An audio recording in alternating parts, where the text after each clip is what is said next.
On the topic of voice, treaty, truth, I just want to go to you, Larissa. You know, part of your campaign for voting yes is write yes for treaties, yes for truth-telling, and yes for moving forward together. Why do we need a yes for treaties and for truth-telling and for moving forward together? Why does a voice need to become before those other things?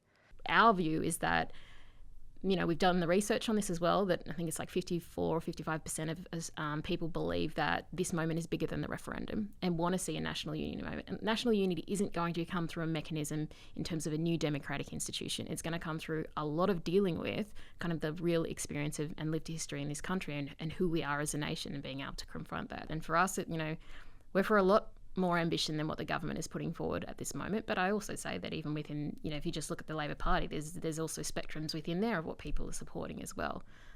So we're saying we're for more because we know in order to lift the ambition in this country and actually persuade progressive voters to vote for this thing, we're going to have to say that we're for more than what it is. We've got to campaign for that. The government's not just going to give it to us. So part of the point here in voting yes for GetUp is creating a moment of national unity. But would you say that that's happening, Larissa and Celeste, in this referendum process so far?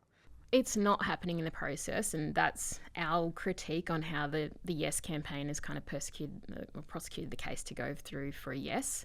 You need to lift it higher than what we're asking in order to get the bare minimum. That's always been a factor in First Nations campaigning. If you look at history and you study how we win and why we win. So going for more is always more important. In order to kind of get the base level of what we need. That's one part of it. I don't think we're seeing a national unity so far. We're seeing a lot of fragmentation.